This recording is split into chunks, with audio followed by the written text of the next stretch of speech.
ഗോപാലേട്ടനെ സ്വീകരിക്കണമെന്നും മനസ്സിലാഗ്രഹമുണ്ടെങ്കിലും ശാരദാമ്മയ്ക്ക് അതിന് കഴിയാത്ത പോലൊരു സാഹചര്യം ശാരികയ്ക്കോ രാജീവ് സാറിനും ഉണ്ടാവരുത്.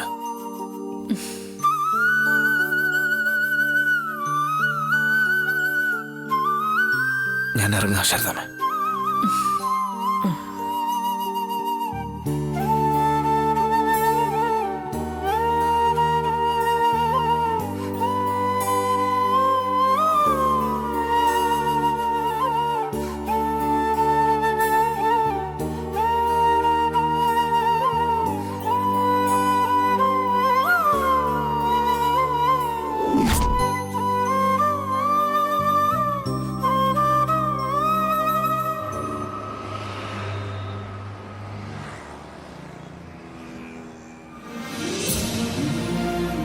ആ ശിവേട്ടാ,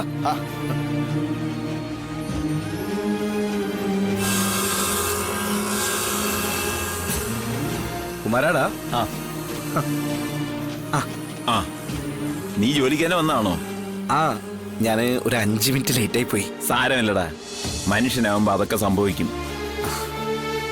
ആ സൈക്കിൾ റേസോടെ എനിക്ക് നിന്നെ കുറിച്ചുള്ള തെറ്റിദ്ധാരണകളൊക്കെ മാറി. നീ ഒരു മിടുക്കനാണെന്ന് തെളിയിച്ചല്ലോ. നമ്മുടെ മില്ലിന്റെ പേരിലുള്ള ട്രോഫി നീ തന്നെ നേടി. നമ്മുടെ അഭിമാനം കാത്തു. ആണുങ്ങളായ ഇങ്ങനെ വേണോടാ. വലിയ സന്തോഷമുണ്ട് ജയരാമൻ സാറേ. ഓ, ഇനി നീ എന്നെ സാറേ എന്നൊന്നും വിളിക്കണ്ട. ജയരാമെന്ന് വിളിച്ചാ മതി, അല്ലെങ്കിൽ ജയരാമേട്ടൻ. ഓ, നിന്നെ പത്രവച്ച അന്വേഷിക്കുന്നുണ്ട്. അല്ല, ജോലിക്ക് കയറുന്നതിന് മുമ്പ് എന്ന് കാണണമെന്ന്. എന്തിനാണാവോ? സൈക്കിൾ റേസിൽ ജയിച്ചതിന് നിന്നെ അഭിനന്ദിക്കാനായിരിക്കോടാ, അല്ലെങ്കിൽ ഈ ചുമടെടുപ്പിന്ന് എന്തെങ്കിലും പ്രമോഷൻ തരാനായിരിക്കും. മനസ്സ് നിറഞ്ഞ പത്രവച്ചായൻ എന്തും ചെയ്യാൻ നല്ല മനുഷ്യനാ. നീ ചെല്ലടാ. ഞാൻ പോയിട്ട് വരാം. പോയിട്ടോ.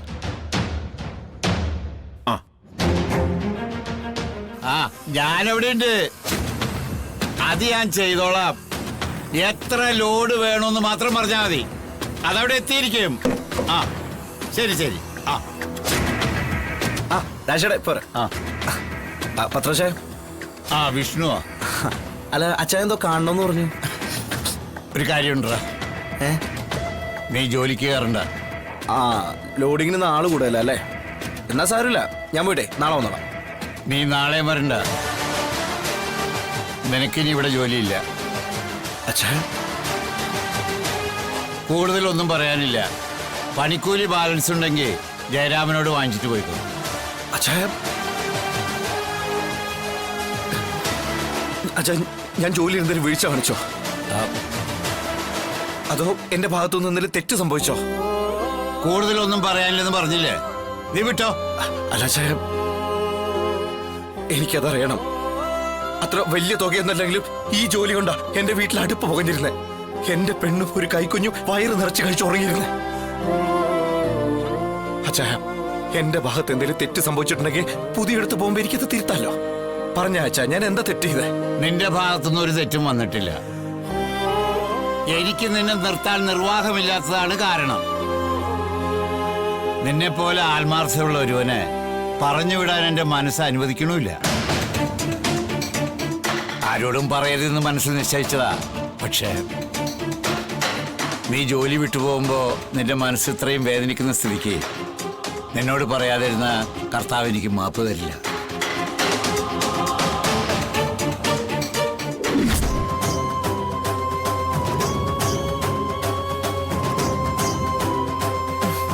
പത്രോച്ചായനെ ഞാൻ കാണണമെന്ന് പറഞ്ഞത് ഒരു സഹായം ആവശ്യപ്പെടാനാ. ഞാൻ ഭാവയ്ക്കുന്നത് സഹായം ചെയ്യാനാ. ആവശ്യമുണ്ട്. പത്രോച്ചായന് മാത്രമേ കാര്യം ചെയ്യാൻ പറ്റൂ. ഇനി ചെയ്താലും ചെയ്യാൻ പറ്റിയില്ലെങ്കിലും ഇക്കാര്യം രാഘവേട്ടന് ഒരു കാലത്തും അറിയരുത്. ഞാൻ അങ്ങനെ ഒരു കാര്യം ചോദിച്ചിട്ടില്ലെന്ന് തന്നെ കരുതിയേക്കണം. കാര്യം എന്താണെന്ന് വെച്ചാ പറവാമേ. ഒന്നുകൂടി,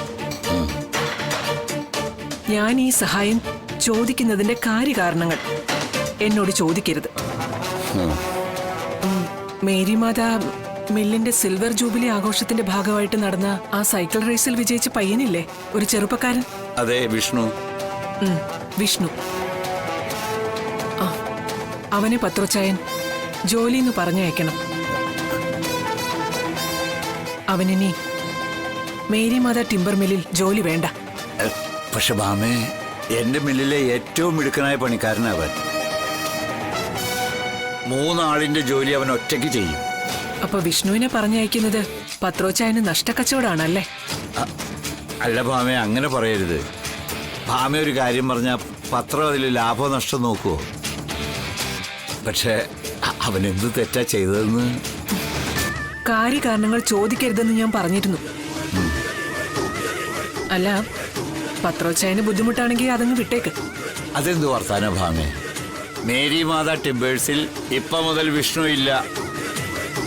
ഈ നിമിഷം കട്ട്.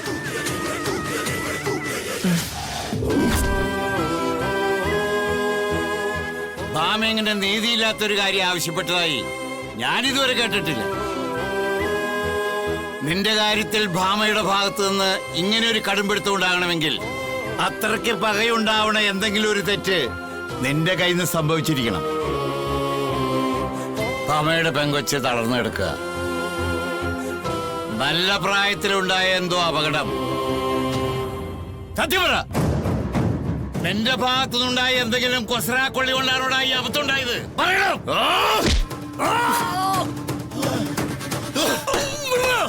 എന്റെ അനിയത്തിയോടോ അത്?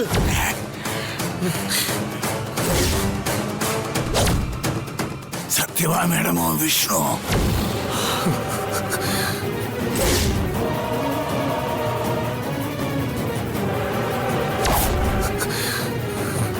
സത്യാമ്മയുടെ മകനോ? നമ്മുടെ കൂടെ ചുവടെടുക്കാനോ?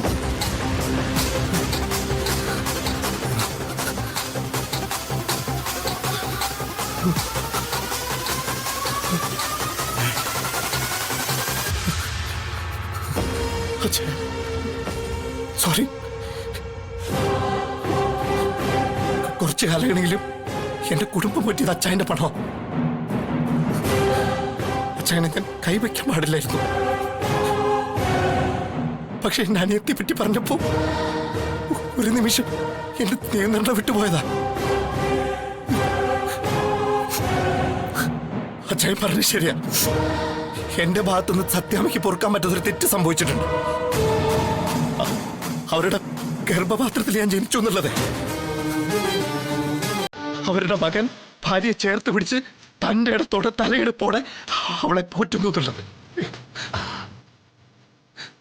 മോനെ, വേണ്ട ചാ, ഇനി നിങ്ങൾ പറഞ്ഞാലും ഈ മില്ലിലെ ജോലി എനിക്ക് വേണ്ട.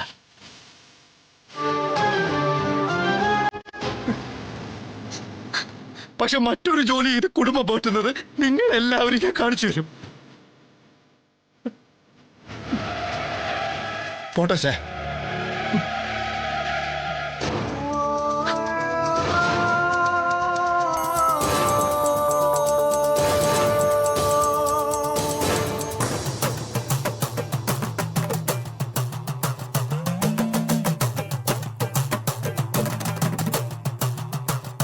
മൂട്ടയുടെ ജന്മ ജയരാമ നീ.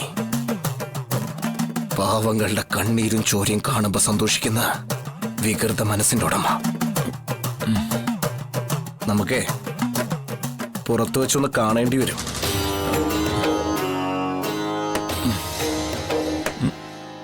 കേട്ടോടാ ജയരാമേട്ട.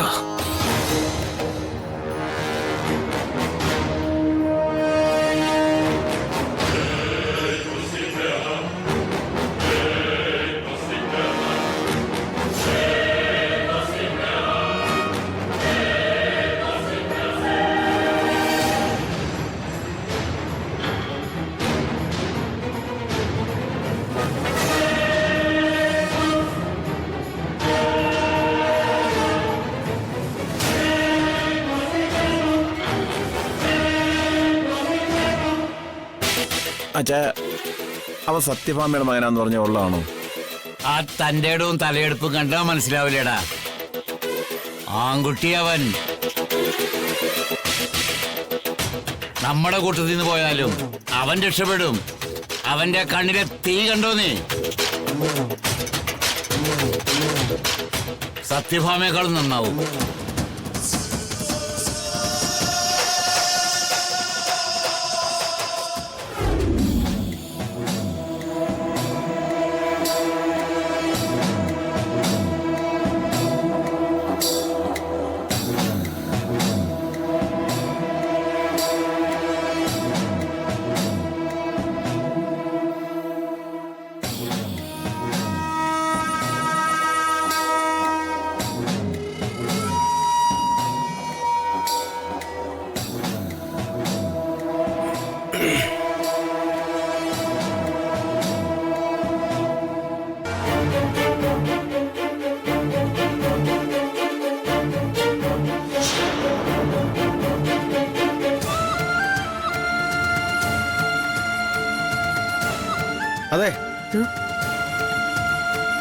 ഞാൻ വന്നപ്പോഴാണോ തലവേദന തുടങ്ങിയത്?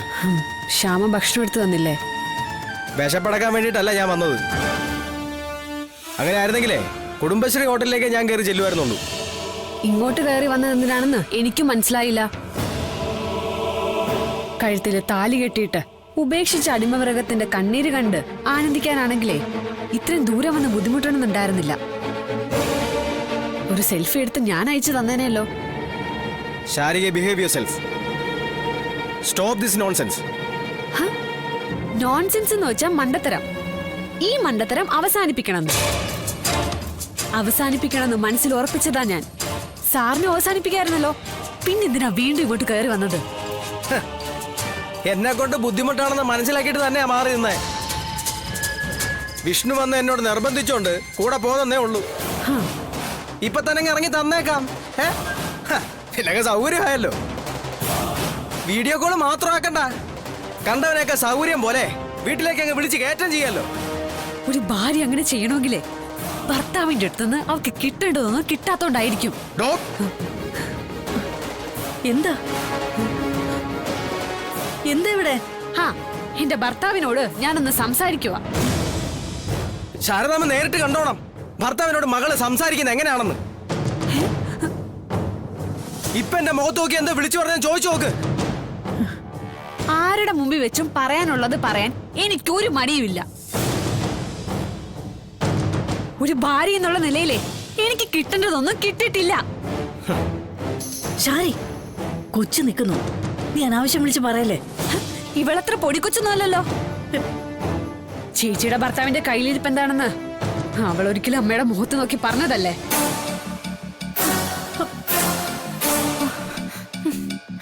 കൂടെ പറഞ്ഞ അനിയത്തി പോലെയാ നിന്നെ സാറ് കാണുന്നേ. കൂടെ പിറന്ന അനിയത്തിയെ പോലെ അല്ലേ? രാജീവ് സാറിനെ സൗകര്യമായിട്ട് ഒറ്റയ്ക്ക് കിട്ടുമ്പോ വല്യച്ച ഒന്ന് ചോദിച്ചു നോക്കണം, കൂടെ പറഞ്ഞ അനിയത്തിയോട് ഇങ്ങനെയൊക്കെയാണോ പെരുമാറുന്നതെന്ന്. ഷാരി, നീ വെറുതെ അനാവശ്യം വിളിച്ച് പറയരുത്. അതൊക്കെ ചുമ്മാ പറഞ്ഞതാന്ന് ഇവള് തന്നെ പറഞ്ഞതല്ലേ. എന്നാലും തീ ഇല്ലാതെ പുകയുണ്ടാവില്ല അമ്മേ. ഇഴി നിന്നോട് മിണ്ടാതിരിക്കാനാ പറഞ്ഞത്. ഇയാൾക്ക് എന്നെ പറ്റി പറയാം, അതിനാർക്കും ചോദ്യമില്ല, പറച്ചിലുമില്ല. സാറ് നിന്നെ പറ്റി എന്ത് പറഞ്ഞെന്നാ? ചോദിച്ചു നോക്ക്.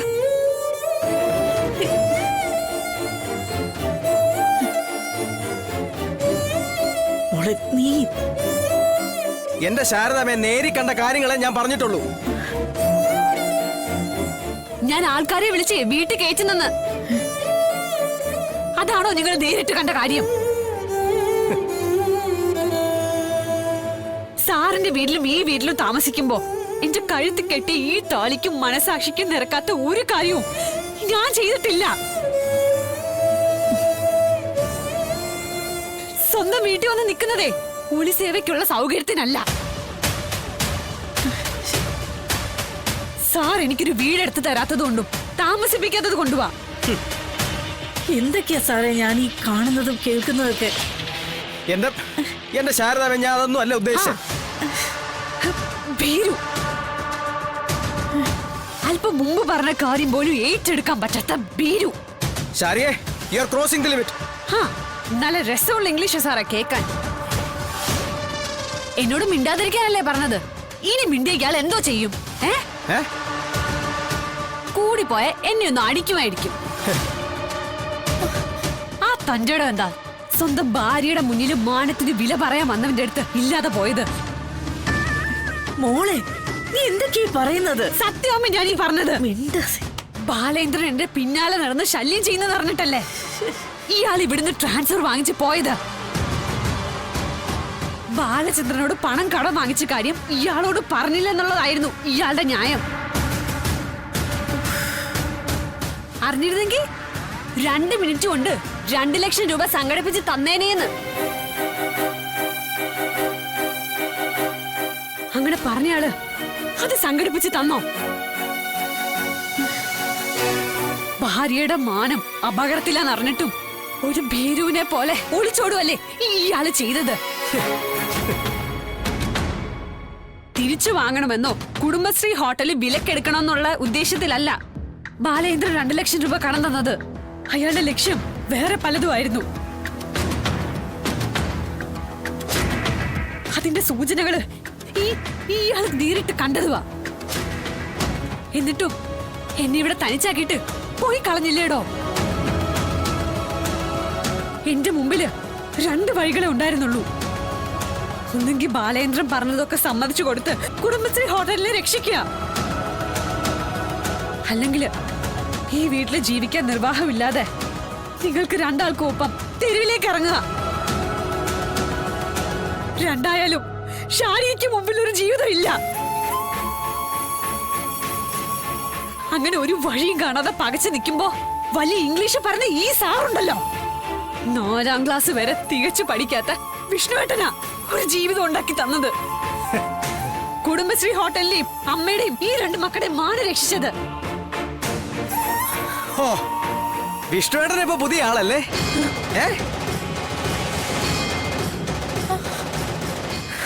പ്രശ്നം കോംപ്രമൈസ് ചെയ്യാനുള്ള വിഷ്ണുവിന്റെ ശുഷ്കാന്തി കണ്ടപ്പോഴേ എനിക്കൊരു സംശയം തോന്നിയതാ. സാറെന്തൊക്കെയാ പറയുന്നേ? ശാരദാമേ, നിങ്ങളുടെ മോളുടെ അസുഖം വേറെയാ. മലയാളത്തിലും ഇംഗ്ലീഷിനും അതിനൊരു പേരുണ്ട്, പക്ഷേ പറയാൻ അറയ്ക്കും. നിങ്ങൾ ഉദ്ദേശിച്ച അസുഖം എന്താണെന്ന് എനിക്ക് മനസ്സിലായി. അങ്ങനെയാണെങ്കിൽ അങ്ങനെയും കൂട്ടിക്കോ. അതെ, നിങ്ങളെ കൊണ്ട് കൂട്ടിയെ കൂടാത്തോണ്ടല്ലേ? ഇവര് നിൽക്കുമ്പോ ഞാൻ വീണ്ടും ചോദിക്കുക, ഒരു ഭാര്യയ്ക്ക് കൊടുക്കേണ്ട കാര്യങ്ങൾ ഒരു ഭർത്താവ് എന്ന നിലയില് നിങ്ങൾ എനിക്ക് എന്തെങ്കിലും തന്നിട്ടുണ്ടോ? ഒരു കൗതുകത്തിന്റെ പേരിലെങ്കിലും? സമ്മതിച്ചു, അമ്മയ്ക്കും അമ്മാവനും ഉള്ള കടം കൊടുത്ത് വീട്ടിട്ട് മതി ഭാര്യ ഭർത്താക്കന്മാരായുള്ള ജീവിതം എന്ന് പറഞ്ഞത് ഞാൻ തന്നെയാ. ഇപ്പൊ ആ കടം വീട്ടി അമ്മയും അമ്മാവന് തക്കലേക്ക് തിരിച്ചു പോവുകയും ചെയ്തു. ആ വീട്ടില് എന്നെയും കൂട്ടി സന്തോഷമായിട്ട് ജീവിക്കുന്നതിന് പകരം നിങ്ങൾ ചെയ്തത് ഉടനെ താക്കോലും കൊടുത്ത് അവിടെ നിന്ന് ഇറങ്ങുക. സന്തോഷമായിട്ട് ജീവിക്കാൻ ഇവിടെയും പറ്റും. അപ്പൊ നിങ്ങൾക്ക് നിങ്ങളുടെ അമ്മയുടെ അസുഖം ഇടയ്ക്ക് വല്ലപ്പോഴും ഇവിടെ വന്ന് തല കാട്ടിയ അതിന്റെ ടെൻഷനും ജോലിയുടെ പ്രശ്നവും. വെറുതെ ഒന്നും അല്ല നിങ്ങൾ ഇവിടുന്ന് ട്രാൻസ്ഫർ വാങ്ങിച്ചു പോയത്. ഇവിടെ നിന്ന് ഇറങ്ങിപ്പോവാൻ, എന്നോട് പിണങ്ങാൻ ഒരു കാരണം നോക്കിയിരിക്കുമായിരുന്നു നിങ്ങള്. എന്റെ മുൻപിൽ വരാൻ, ഒരുമിച്ചൊരു ബെഡിൽ ഉറങ്ങാൻ നിങ്ങൾക്ക് പേടിയുണ്ട്. കാരണം എന്താണെന്നറിയോ? ഇയാൾ ഒരാണല്ല.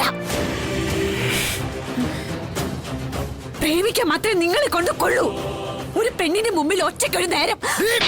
അയ്യോ അയ്യോ,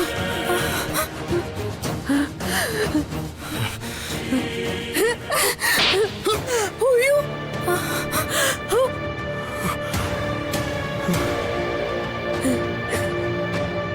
മോളെ, സാറ് എന്താണ് ഇത്? ഇറങ്ങിക്കോ എന്റെ വീട്ടിൽ നിന്ന്. എനിക്ക് വേണ്ട ഇങ്ങനെ ഒരു ഭർത്താവിനെ. ഇറങ്ങടോ. സാറേ, സാറ് അടിച്ചു ജയിക്കാൻ അറിയാഞ്ഞിട്ടോ ആണല്ലാഞ്ഞിട്ടോ അല്ല കേട്ടോ. ഞാനൊന്ന് കൈവച്ചു. ഇപ്പോഴത്തെ അടിക്ക് പകരമായിട്ടെ ഇവളോട് ഈ താലിയൊക്കെ മറന്നേക്കാ പറഞ്ഞേക്ക് ശാരദാമേ. സാറേ, സാറേ, സാറേ പോവില്ലേ സാറേ? സാറേ ഒന്ന് നിൽക്ക്.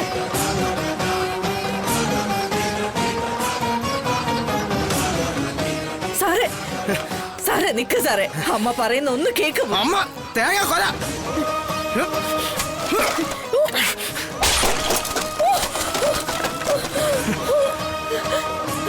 എന്റെ അമ്മ പെരുവഴിയിലാക്കിയോളാ ഇപ്പൊ എന്റെ കരണത്തടിച്ചേ.